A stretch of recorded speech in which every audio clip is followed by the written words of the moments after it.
देह टीवी के daily MCQ कार्यक्रम में आप सभी का स्वागत है। डेली एमसीक्यू कार्यक्रम में हम आपसे आईएएस, पीसीएस और अन्य प्रतियोगी परीक्षाओं से संबंधित बहुविकल्पी प्रश्नों की चर्चा करते हैं।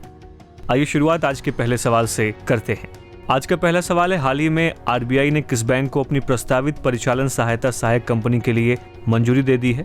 Option A Bharatiya state bank, option B ICICI bank, option C Punjab national bank या फिर ऑप्शन डी इनमें से कोई नहीं।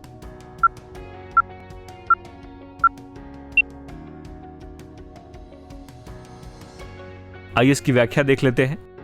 भारतीय रिजर्व बैंक ने भारतीय स्टेट बैंक को अपनी प्रस्तावित परिचालन सहायता सहायक कंपनी के लिए प्रारंभिक मंजूरी दे दी है। इसका उद्देश्य लागत से आय अनुपात को कम करना है। भारत में नई सहायक कंपनी शुरू करने से पहले एसबीआई जल्द ही कुछ चुनिंदा क्षेत्रों में एक पायलट कार्यक्रम शुरू करेगा। एसबीआई के अध्यक्ष दिनेश कुमार ने कहा है कि संचालन सहायता के लिए एक सहायक कंपनी की स्थापना की जा रही है। इसका उद्देश्य लागत से आय अनुपात पर चिंता को दूर करना है। उनके पास पहले से ही आरबीआई की सैद्धांतिक अनुमति है और हम जल्द ही एक परीक्षण कार्यक्रम शुरू करेंगे।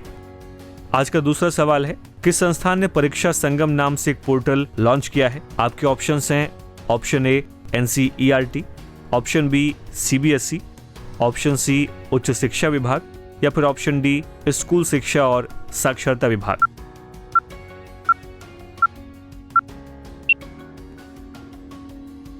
आइए इसकी व्याख्या देख लेते हैं। केंद्रीय माध्यमिक शिक्षा बोर्ड सीबीएसई ने परीक्षा संगम नाम से एक नया पोर्टल लॉन्च किया है। ये पोर्टल परीक्षा से संबंधित सभी गतिविधियों के लिए वन स्टॉप डेस्टिनेशन के रूप में काम करेगा। इसके 3 भाग हैं, जिनमें स्कूल यानी गंगा, क्षेत्रीय कार्यालय यानी यमुना और प्रधान कार्यालय यानी कि सरस्वती। आज का तीसरा सवाल है, किस राज्य केंद्र शासित प्रदेश ने अपने सदस्यों के 66% से अधिक वेतन वृद्धि के लिए विधेयक पारित किया है? आपके ऑप्शंस हैं option A Uttar Pradesh, option B Telangana, option C Maharashtra या फिर ऑप्शन डी दिल्ली।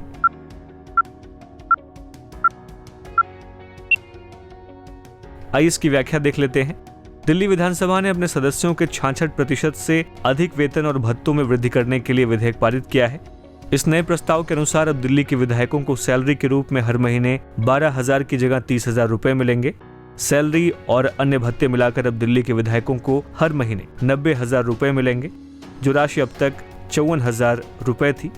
इससे पहले दिल्ली के विधायकों और मंत्रियों के वेतन में अंतिम बार बढ़ोतरी साल 2011 में हुई थी। आज का चौथा सवाल है, निम्नलिखित में से चेन कुरिंजी नामक पेड़ के विषय में सत्य कथन का चयन कीजिए।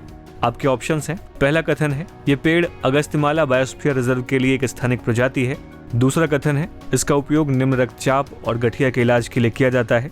आपके ऑप्शंस हैं ऑप्शन ए केवल 1, ऑप्शन बी केवल 2, ऑप्शन सी 1 और 2 दोनों या फिर ऑप्शन डी ना तो 1 ना तो 2।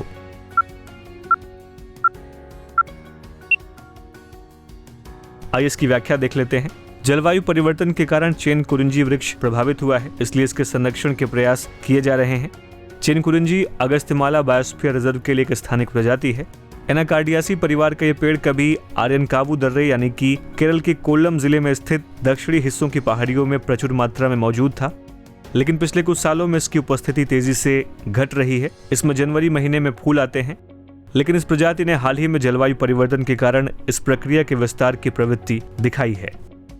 और आज का 5वां और अंतिम सवाल है कि हाल ही में किसने फिलीपींस के 7वें राष्ट्रपति के रूप में शपथ ली है? आपके ऑप्शंस हैं option A Sara Duterte, option B Rodrigo Duterte, option C junior Ferdinand Marcos या फिर ऑप्शन डी बेंजामिन डियोक्नो। आइए इसकी व्याख्या देख लेते हैं।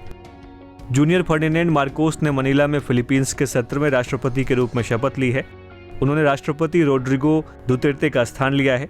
रोड्रिगो दुतेर्ते की पुत्री सारा दुतेर्ते ने उपराष्ट्रपति के पद के रूप में शपथ ली है। फर्नांडो ने राष्ट्रपति बनने के बाद अपने पहले संबोधन में फिलीपींस में लोकतांत्रिक व्यवस्था में बहुमत से मिली जीत के लिए आभार व्यक्त किया है। फिलीपींस के संविधान में राष्ट्रपति का कार्यकाल 6 साल का होता है। इनके पिता फर्डिनेंड मार्कोस सीनियर एक तानाशाह थे, जिन्होंने 1965 से 1986 तक देश पर शासन किया और मानवाधिकारों के दुरुपयोग और बढ़ते भ्रष्टाचार के कारण उन्हें हटा दिया गया।